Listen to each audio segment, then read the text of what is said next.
অভিযোগ সংশ্লিষ্ট জনাব কুজেন্দ্র লাল ত্রিপুরা, সাবেক প্রতিমন্ত্রী, পার্বত্য চট্টগ্রাম বিষয়ক মন্ত্রণালয় এবং সাবেক সংসদ সদস্য, 298 খাগড়াছড়ি পার্বত্য অঞ্চল খাগড়াছড়ি সংসদ সদস্য হিসাবে এবং সাবেক প্রতিমন্ত্রী হিসাবে দায়িত্ব পালনকালে ক্ষমতার অপব্যবহারপূর্বক অপরাধমূলক অসৎ আচরণ এবং অপরাধমূলক ষড়যন্ত্রের মাধ্যমে অসৎ উদ্দেশ্যে অসাধু উপায়ে খাগড়াছড়ি সদর উপজেলাধীন আলুটিলা পর্যটন কেন্দ্রের পাশে 262 নং গোলাবাড়ি মৌজায় 4 একর খাস খতিয়ানভুক্ত রাষ্ট্রীয় সম্পদ অবৈধভাবে দখল করে বাণিজ্যিকভাবে লাভবান হওয়ার অসৎ উদ্দেশ্যে উক্ত খাস খতিয়ানভুক্ত জমিতে খাসরাং রিসোর্ট নির্মাণ করে 1,02,06,000 টাকা মূল্যমানের খাস জমি, সরকারি খাস জমি দখলের অপরাধে তার বিরুদ্ধে একটি মামলা রুজুর সিদ্ধান্ত গৃহীত হয়েছে। অভিযোগ সংশ্লিষ্ট জনাব হাবিবুর রহমান, সাবেক সংসদ সদস্য, বগুড়া 5 সংসদ সদস্য হিসাবে দায়িত্ব পালনকালে স্বীয় ক্ষমতার অপব্যবহারপূর্বক ঘুষ ও দুর্নীতির মাধ্যমে জ্ঞাত আয়ের উৎসের সাথে অসঙ্গতিপূর্ণ 2,81,00,000 টাকারও বেশি মূল্যের সম্পদ অর্জন এবং 5টি ব্যাংকের 8টি শাখায় 10টি হিসাবে 15,97,00,000 টাকারও বেশি অস্বাভাবিক এবং সন্দেহজনক লেনদেনের মাধ্যমে অপরাধলব্ধ অবৈধ অর্থ জ্ঞাতসারে হস্তান্তর, স্থানান্তর এবং রূপান্তরের অপরাধে তার বিরুদ্ধে দুর্নীতি দমন কমিশন আইন 2004, দুর্নীতি প্রতিরোধ আইন 1947 এবং মানি লন্ডারিং প্রতিরোধ আইনের সংশ্লিষ্ট ধারায় আরও একটি মামলা রুজুর সিদ্ধান্ত গৃহীত হয়েছে।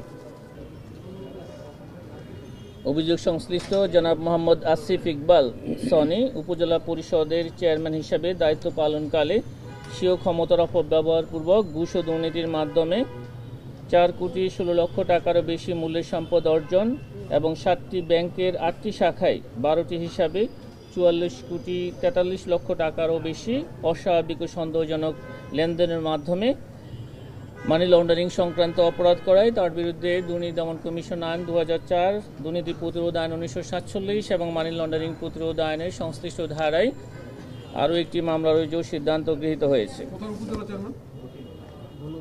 ধুনট উপজেলা পরিষদ, বগুড়া। মনে হয় এরপরে যেটা আসবে সেটা আপনাদের জন্য বেশি। ঠিক আছে না?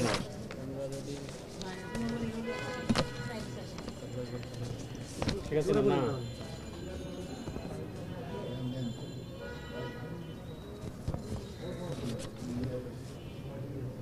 ঠিক আছে না? অভিযোগ সংশ্লিষ্ট জনাব জিয়াউল আহসান, মেজর জেনারেল, বরখাস্তকৃত, সাবেক মহাপরিচালক NTMC, নিজ নামে 22,27,00,000 টাকারও বেশি মূল্যের জ্ঞাত আয়ের উৎস বহির্ভূত সম্পদ অর্জন এবং তার নামেও 8টি ব্যাংক হিসাবে প্রায় 120 কোটি টাকার অস্বাভাবিক লেনদেন এবং একজন উচ্চপদস্থ সেনা কর্মকর্তা হওয়ার সুবাদে এই কাজে নিজ পদ এবং অর্পিত ক্ষমতার অপব্যবহারের মাধ্যমে মানি লন্ডারিং সংক্রান্ত অপরাধ করায় তার বিরুদ্ধে দুর্নীতি দমন কমিশন আইন 2004, দণ্ডবিধির 109 এবং মানি লন্ডারিং প্রতিরোধ আইন 2012 এবং তাকে তার স্ত্রী নুসরাত জাহানের সহযোগিতায় এবং জোর সাহায্যে বিভিন্ন ব্যক্তি ও প্রতিষ্ঠানের নামে এই অস্বাভাবিক লেনদেন করায় তাকেও এই মামলায় অন্তর্ভুক্ত করে দুজনের বিরুদ্ধে আজ একটি মামলা রুজুর সিদ্ধান্ত গৃহীত হয়েছে। অবৈধ সম্পদ 22,27,00,000 টাকারও বেশি এবং 120 কোটি টাকারও বেশি অস্বাভাবিক লেনদেন। একটু জ্ঞান অর্জনের জন্য প্রশ্ন করতে চাই, এটা হচ্ছে শেষ করি, তারপরে আরো আছে। এই মামলাতে, অনুমোদিত মামলাতে আসামির সংখ্যা 2 জন,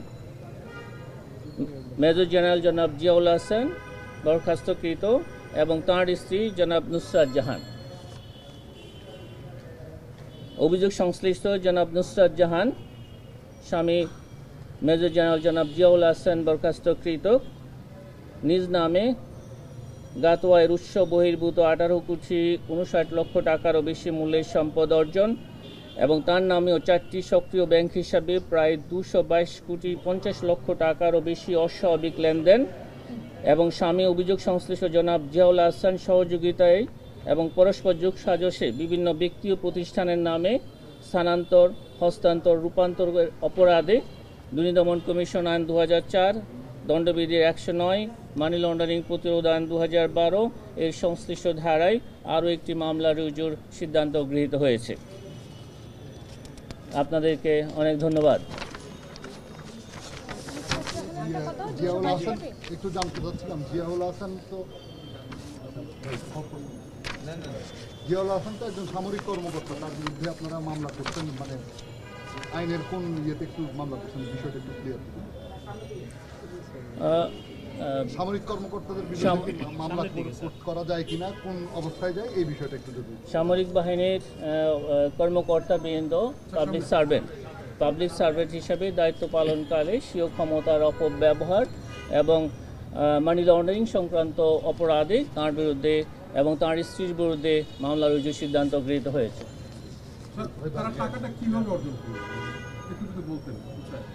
আমরা বলেছি স্বীয় ক্ষমতার অপব্যবহার এবং বিভিন্ন ঘুষ ও দুর্নীতির মাধ্যমে এই অস্বাভাবিক লেনদেন এবং এই অর্থের গাতোয়ায় বহির্ভূত সম্পদ অর্জনের অপরাধে তাঁর এবং তাঁর স্ত্রীর বিরুদ্ধে মামলা রুজুর সিদ্ধান্ত গৃহীত হয়েছে।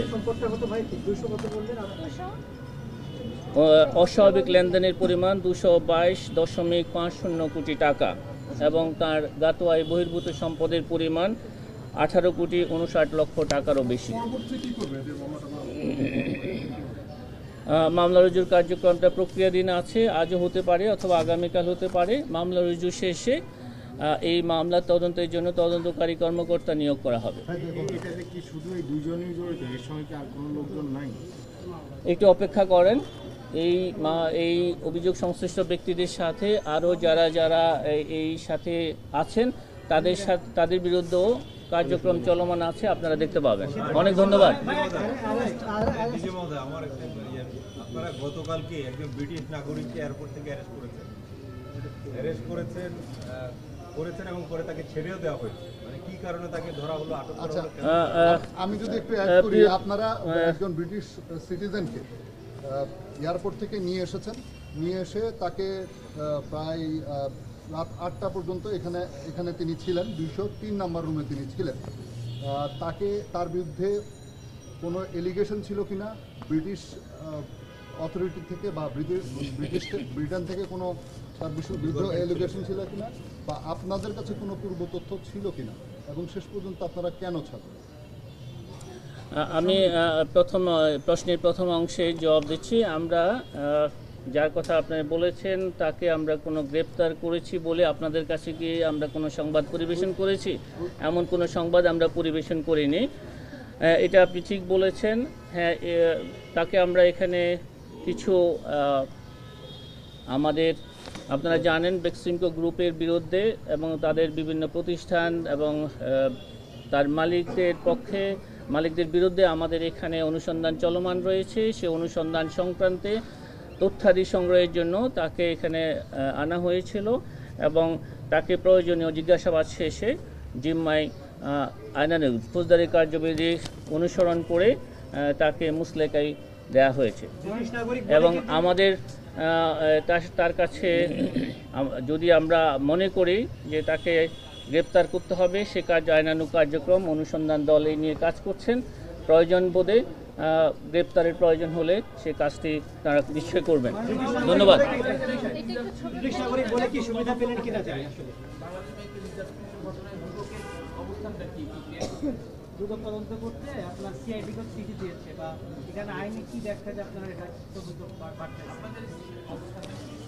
ধন্যবাদ আপনাকে।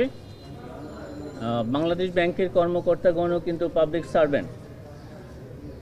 যে বাংলাদেশ ব্যাংকের যে রিজার্ভ চুরি যেটা হয়েছে সেটার সাথে বাংলাদেশ ব্যাংকের কর্মকর্তা সহ আরও যারা জড়িত ছিলেন তাদের অনেকেই এখানে পাবলিক সার্ভেন্ট ছিলেন। আইন অনুযায়ী যদি পাবলিক সার্ভেন্ট নিজ দায়িত্ব পালনকালে ক্ষমতার অপব্যবহার এবং সরকারি অর্থ তছরুপের সাথে কোনো কর্মকর্তা জড়িত থাকেন, তাহলে এই অপরাধ কেবলমাত্র দুর্নীতি দমন কমিশন আইন 2004 অনুযায়ী দুর্নীতি দমন কমিশন কর্তৃক তদন্তযোগ্য। এটা অন্য কোনো সংস্থা যদি করে থাকেন সেটা এখতিয়ার বহির্ভূতভাবে তারা যে কার্যক্রম পরিচালনা করেছেন সেটা এখতিয়ার বহির্ভূত ছিল। আমরা আইনানুগভাবে এটা তাদের কাছে সিআইডির কাছে, যেহেতু সিআইডি এই বিষয়ে ইতিপূর্বে তদন্ত শুরু করেছিলেন, প্রক্রিয়াগত এবং আইনানুগভাবে এটা ত্রুটিপূর্ণ ছিল, সেই বিষয়টা আমরা তুলে ধরে তাদের কাছে পত্র যোগাযোগ করা হয়েছে। কারণ আমরা অতীতে দেখেছি এখতিয়ার বহির্ভূতভাবে দুদকের তফসিলভুক্ত অপরাধের ক্ষেত্রে পুলিশ সহ অন্যান্য আইনশৃঙ্খলা বাহিনী নিজেরা তদন্ত করে বিজ্ঞ আদালতে প্রতিবেদন দাখিল করেছেন, চার্জশিট দাখিল করেছেন এবং সেই মামলাগুলো আমাদের কাছে বিজ্ঞ আদালত পরবর্তীতে এখতিয়ার বহির্ভূতভাবে মামলাগুলো তদন্ত করার কারণে তদন্তের জন্য দুর্নীতি দমন কমিশনে প্রেরণ করেছে।